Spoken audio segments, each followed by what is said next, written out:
So hello dear student, কেমন আছো? I hope প্রত্যেকে শুধু ভালো নয়, ভীষণ ভালো আছো। স্ক্রিনের উপর একটা প্রশ্ন লেখা আছে, তাই না? প্রশ্নটা কি বলা আছে প্রথমে দেখে নাও। প্রশ্নটা আমাদের বলা রয়েছে sine alpha into sine of 60 degree minus alpha into sine of 60 degree plus alpha equal to কত? Equal to 1/4 sine of 3 alpha. Actually এটা অঙ্কটা অ্যাকচুয়ালি একটা ফর্মুলা। এই ফর্মুলাটা কিন্তু আমাদের এখানে বসে বসে টুকটুক করে প্রুভ করতে হবে, ওকে? তাছাড়া এর বিশেষ কিছু কাজ নেই। তো চলো প্রুভ করতে শুরু করে দিই। লেফট হ্যান্ড সাইড, সো দেখো লেফট হ্যান্ড সাইডে কি রয়েছে প্রথমে এটা একবার লিখে নিই। সাইন আলফা রয়েছে, লিখলাম, into sine 60 degree minus alpha into sine of 60 degree plus alpha. এই অঙ্কটা রয়েছে, ওকে? এর পরের স্টেপে দেখো আমরা কি করব। সাইন আলফা যেমন আছে রেখে দাও, এটা নিয়ে কিছু করব না, চলো রেখে দিলাম। ইন্টু দেখো এখানে sine of A minus B এর সূত্র পড়ছে, তাই না? তাহলে সূত্রটা কি হবে? Sine 60 degree into cos alpha minus আছে, মাইনাস হবে cos 60 degree into sine alpha. এটাও কি সূত্র? সাইন এ প্লাস বি এর সূত্র। চলো ফেলে দাও। তো sine 60 degree into cos alpha plus cos 60 degree into sine alpha, ওকে?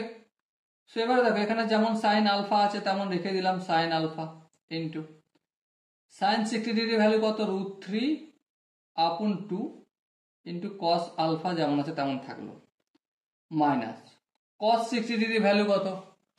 কস 60 ডিগ্রির ভ্যালু হচ্ছে 1/2, তারপর যেমন সাইন আলফা আছে করে দিলাম, তারপর ইন্টু সাইন 60 ডিগ্রি ভ্যালু কত? √3/2 into cos alpha plus cos 60 degree value কত? I hope 1/2 into sine alpha যেমন আছে রেখে দিলাম।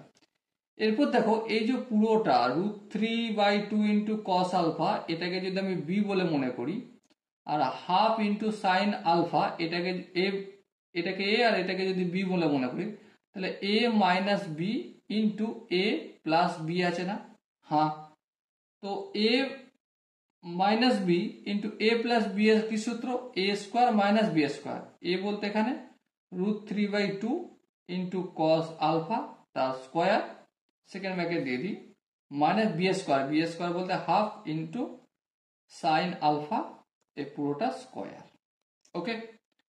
এর পরের স্টেপে দেখো যেমন সাইন আলফা রয়েছে তেমন করলাম, ইন্টু √3/2 ইন্টু কস আলফা পুরোটা স্কোয়ার, মানে 3/4 কস স্কোয়ার আলফা হবে, মাইনাস 1/2 ইন্টু সাইন আলফা পুরোটা হোল স্কোয়ার, তার মানে 1/4 সাইন স্কোয়ার আলফা, ওকে?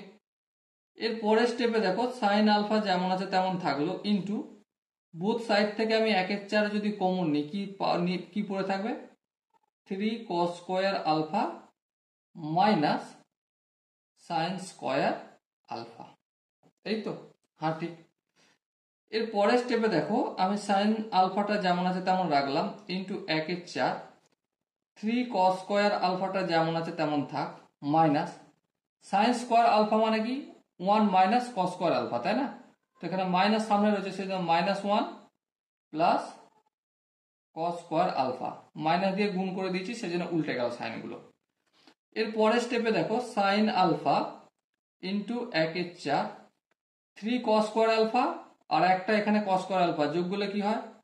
অবভিয়াসলি 4টে কস স্কোয়ার আলফা হয়, 4 কস স্কোয়ার আলফা -1, তাই না? এই 1/4টাকে একটা কাজ করি, কি একদম সামনে নিয়ে চলে আসে, গুণের আকারে রয়েছে, আর এই সাইন আলফা দিয়ে এটাকে গুণ করি, যদি গুণ করি 4,